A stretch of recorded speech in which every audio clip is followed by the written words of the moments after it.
Bitcom TV, passa no seu smartphone.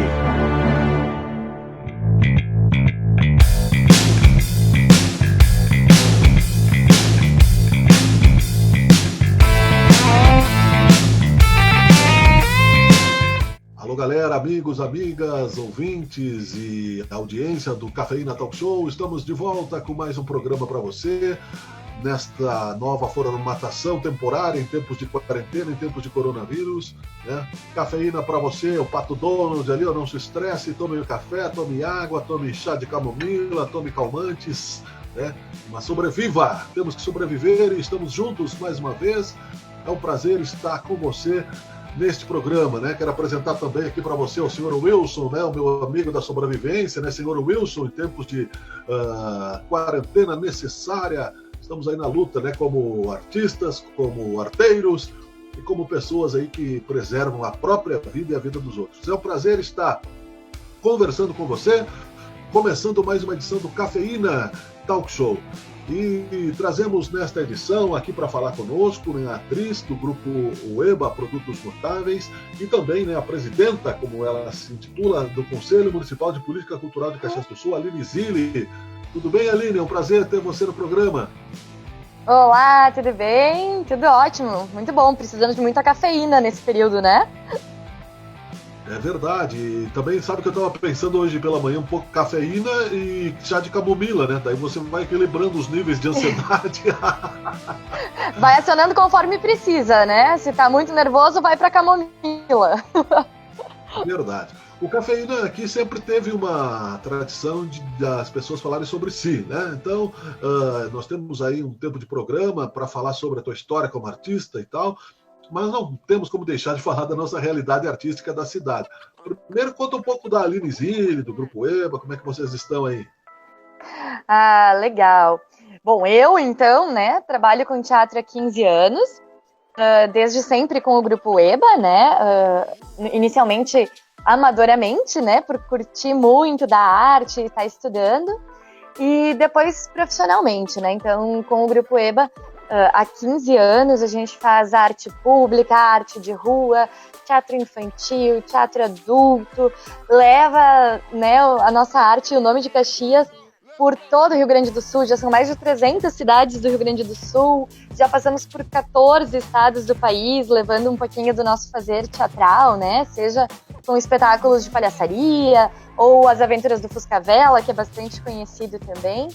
E é sempre muito bacana, porque é nesse contato com o público que a gente consegue, né, executar o teatro e fazer sentido do ao vivo, desse momento onde a gente busca fazer uma arte que também provoca uma reflexão, que traz um pensamento crítico, que ao mesmo tempo seja divertido, né, que adultos e crianças possam estar rindo na plateia, mas também acionando um pouquinho dos seus pensamentos, né, que possa estar aí pensando no seu fazer, no seu dia a dia, em como é as suas relações com a arte, com o mundo e tudo isso, né? Então, por isso que a gente curte muito fazer teatro, fazer nesse momento, impedidos de fazer o ao vivo, né, em função dessa pandemia, e aí por isso que a gente está aqui também, né, nesses sistemas de câmera e todo mundo meio à distância.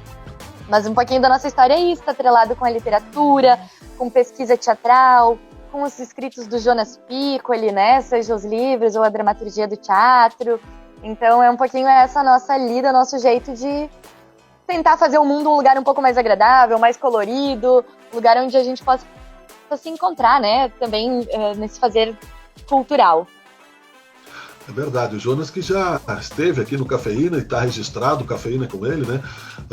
Estamos agindo aí de acordo com os protocolos de saúde, nesse distanciamento social, porém, né, online, graças à tecnologia, é possível fazer esse tipo de trabalho. Não é a mesma coisa, né, Aline? É um paliativo, né? Uma forma de sobrevivência emocional do artista, né? Sabe que o teatro, né, as artes presenciais, elas são diferentes pelas suas características, né? Então, a gente tem uma resposta do público na hora, conforme a gente está apresentando, a gente vê a plateia, vê a reação, vê o sorriso ou a emoção, né? Então, pra gente tá muito difícil acostumar com essa questão das lives, essa questão do que é ao vivo, mas não é tão ao vivo, né? Porque está através de uma tela fria, não é o calor do público, não é aquela sensação de estar junto, de estar respirando na mesma frequência, né? Eu acho que o teatro e as artes presenciais, né? A música, os shows, elas têm essa característica, né? Que agora está um pouco perdida em função dessa necessidade. Mas essa questão do encantamento, de aquilo tudo tá acontecendo naquele momento para aquelas pessoas e nunca mais ele vai se repetir da mesma maneira. Pode repetir, né? Espetáculos que a gente tem ali 300 apresentações. Cada apresentação é única, é de um jeito único, é num momento, com uma energia, com uma plateia que reage de uma maneira, né? Então, é tão diferente a gente fazer isso no vídeo, se olhando, né? Como a gente se olha através da câmera, ou vendo a pessoa pequenininha ali. Então, são coisas que a gente está, nesse momento, aprendendo a lidar. Não sabemos ainda como, né, fazer isso de uma forma emotiva ou que desperte, porque para isso já tem o cinema, que requer uma outra lógica, que tem câmera, que tem ângulos, que para tudo, refaz porque não ficou legal. Tem uma equipe, né, de maquiador e vai lá e entra e volta a cena. E a gente que é do teatro, da arte prática, presencial, já não tem essa prática mesmo dia a dia, né? A gente vai aprendendo conforme tá fazendo. E por gostar de fazer ao vivo, a gente nunca foi estudar essa questão toda, né? Eu digo eu e colegas artistas, assim, então é tudo muito experimental pra gente que tá se colocando agora numa telinha, né? Então é louco esse momento. Às vezes eu me sinto no labirinto do Minotauro, né? Lembrando também o surgimento do teatro na antiga Grécia, né? Mas o Minotauro representado metaforicamente pelo coronavírus, tentando nos devorar aí, né? E nós no labirinto tentando sair, né? Ou seja, é maior a necessidade de sermos criativos e principalmente na questão financeira, porque é muito fácil, assim, não querendo ser exageradamente crítico, mas também que eu gosto muito da Ivete Sangalo, né? Fazer uma live na casa milionária dela, né? Eu acho que até ostensivo nesse momento do que o artista popular de rua, Mambembe, né, sofrendo as necessidades. Aí já é uma disparidade. Miguel, e tu sabe que assim, pra gente que faz o presencial, que lida como um artista de rua, né, que faz a sua apresentação lá na sinaleira e passa o chapéu para quem quiser fazer uma contribuição. O artista do teatro, ele vai na escola para apresentar, ele leva um pouco de educação e cultura, ou vai numa feira do livro, ou num evento de agronegócio, como a Festa da Uva e outros, né? E esse é o momento onde tudo isso foi obrigatório parar, por uma questão lógica de saúde pública, né? Mas pensa que dessa mesma maneira, a arte presencial, tu não tem como estocar, tu não consegue fazer um estoque de apresentação aqui no momento, né, acontecer lá na frente. Então a gente está sofrendo muito com isso e é uma preocupação de toda a classe cultural, né? Essa agenda que a gente perde não é uma agenda que a gente pode recuperar em outro momento. A Páscoa só teve na Páscoa. Não vamos ter outra agenda para fazer Páscoa no mês que vem. Então é um período que se perdeu e que não se recupera da energia e da agenda artística, né? Então é bem complicado. A gente já tem muitos colegas da classe artística que está realmente já passando necessidade, que já está com dificuldade de manter lá o seu aluguel, né, a sua comida no prato.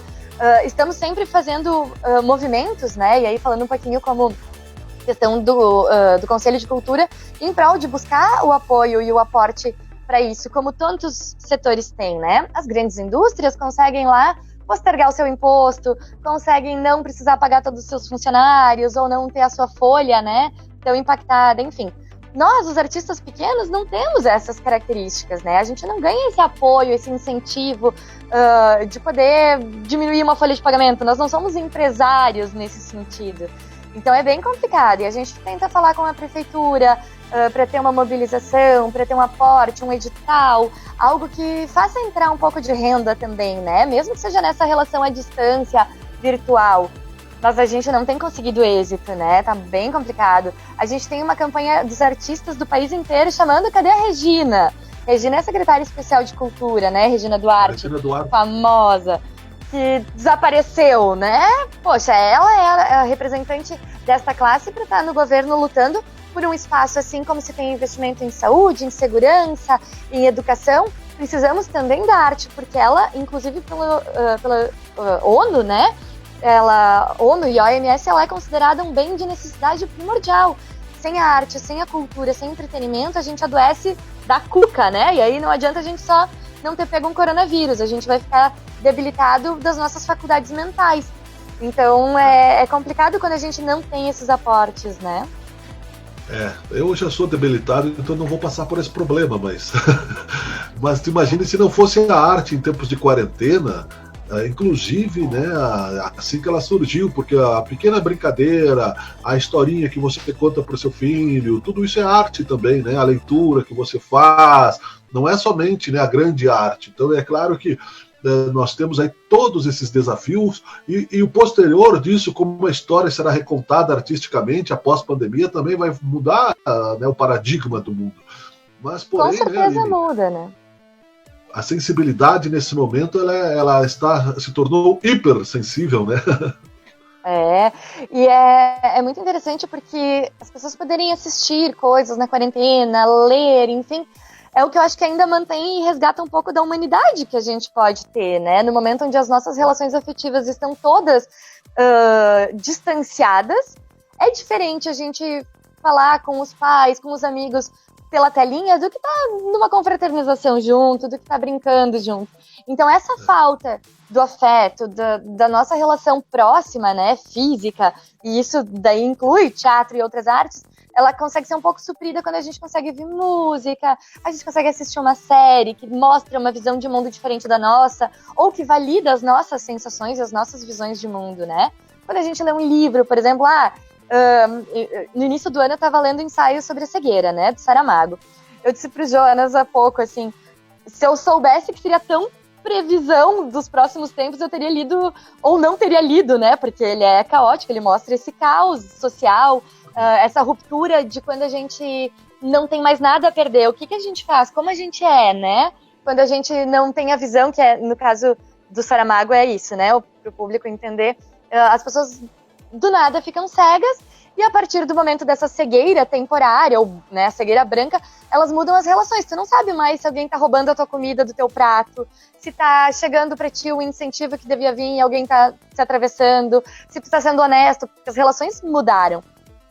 Gente estocando comida, papel higiênico, como a gente viu há pouco, e aí começa a faltar para um, e aí um tá lá com todo o álcool gel de uma cidade lá na sua prateleira, e começa a faltar para outro, e aquele que tem o estoque vai se contaminar, porque o que tá doente, que podia estar usando, não tá usando. Então a gente começa a pensar que a arte imita a vida e a vida imita a arte, né? A gente vai entendendo que os artistas são seres também antenados e ligados nessa questão e que acabam não necessariamente prevendo, mas conseguem transformar e colocar no papel, numa canção, num livro, numa cerâmica, um pouquinho dessas coisas humanas que a gente tem de diferente dos animais, né? Esses sentimentos, essas sensações todas, e que às vezes parece que passa tão batido, né? E aí parece que o artista, ele não tem sua função, né? Não tem sua relevância, quando a gente sabe que hoje o que a gente consome é porque já foi gravado em algum momento, quando podia ser presencial. Hoje o que foi escrito já foi escrito por alguém que precisou e que tinha lá, né, como fazer essa condição. Então é isso que a gente está lutando agora, como classe, né, para a gente ter um pouco de incentivo nesse sentido para continuar produzindo, inclusive porque a economia da cultura é uma das principais economias, né? O dinheiro que é investido em saúde, ele não volta para uma sociedade, ele é um gasto público, né? Embora a prevenção seja um investimento. Mas quando a gente está lidando com o teatro, com a arte, quando a gente fala de um grande evento, a gente coloca dinheiro de outros lugares na nossa cidade, incentiva o turismo, incentiva a economia local. Então, é um dinheiro que faz render dinheiro, em termos bem simples, né? Quando a gente está falando, assim, um pouquinho do teatro e da cultura como um todo. Então, a gente precisa que também se sensibilizem os nossos governantes, sejam municipais, estaduais, federais, para que isso continue sendo vivo, né? Que se mantenha essa arte acontecendo porque o público quer, precisa e porque é legítimo, né? É um trabalho como qualquer outro. A gente tem que fazer essa defesa ainda da consciência da arte, infelizmente, né? Porque já devemos ter isso já desenvolvido, mas vamos continuar fazendo enquanto for preciso, né? Inclusive na preservação, como tu disseste bem, psíquica, né? Do ser humano, né? A catarse, né? O delírio, né? Se nós procurarmos aí não só na literatura, como tu disseste, né? Na música também. Quantas músicas, né? O Dia que a Terra Parou, uma do Engenheiros do Havaí, que eu compartilhei, né? Tudo Está Parado, né? Que é de 2015, né?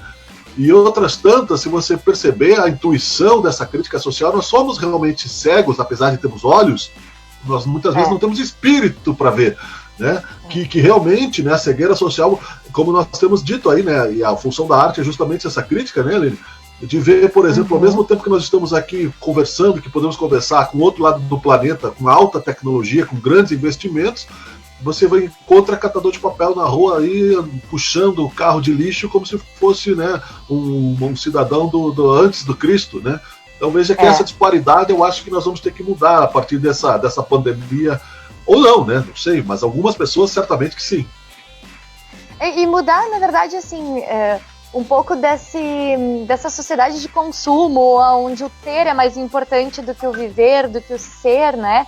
Eu acho que é um momento que a gente vai ter que repensar isso nas relações, como a gente ocupa o nosso tempo, né? Adianta a gente ter todo um tempo livre e não poder estar perto de quem a gente gosta? Adianta a gente ter dinheiro e estar suscetível a um microscópico vírus que a gente não consegue combater, né? Porque eu fico pensando assim, se a gente tem uma situação lá na China ou em qualquer lugar do mundo de alguém que não tem condições sanitárias de se alimentar, que precisa se alimentar de animais selvagens, né? Por exemplo, aquela pessoa ela é tão impactante quanto pode chegar aqui na gente. Ela está tão longe, mas estamos todos na mesma comunidade global, né? Então, acho que a gente precisa pensar e reequilibrar um pouco esse nosso mundo, assim, para que não falte em algum lugar quando tem alguém que está sobrando muito. E a gente está falando de fortunas bilionárias, né? Quando tem o exemplo que tu trouxe, um catador.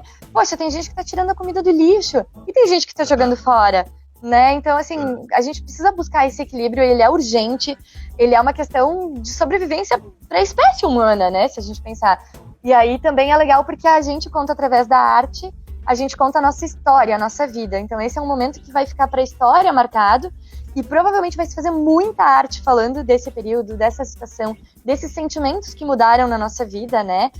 Em função da reclusão, do medo, porque o medo ele é paralisante também, ele é uma angústia humana de não saber o que vai ser o dia do amanhã. Então tudo isso eu acho que a arte ela vai ser fundamental para contar, para ultrapassar essas barreiras, esses medos, essas tensões que a gente está vivendo. Como ela já é importante hoje, ela vai retratar esse período histórico, né? Então, mais do que nunca, a gente preservar essa memória. Sempre é fácil conversar com você, Aline, ó, o senhor Wilson aqui, deixa eu ver aqui, senhor Wilson, diga lá. Tchau, Aline, né? Já estou conversando com ele aqui, ó. Olha, eu também já tenho um aqui, ó. Viu? Olá, amigão, tudo bem? A gente vai ficando, né, carente. Isso aí. Até a próxima, viu? Foi um prazer, mais um Cafeína. Muito obrigada, eu que agradeço e estamos aí juntos para falar de arte, cultura, vida e sociedade. Perfeito. Conversamos com a Aline Zilli, Cafeína Talk Show. Voltamos a qualquer momento com mais edição, mais pessoas aí, mais artistas da nossa cidade. Muito obrigado pela sua audiência, pela sua preferência. Volte sempre. Um abraço, até a próxima. Cafeína.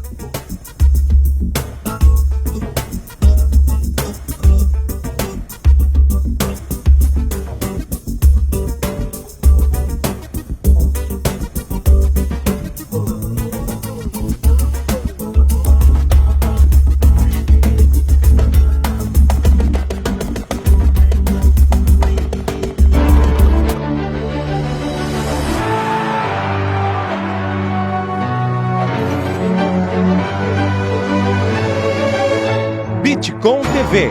Passa no seu smartphone.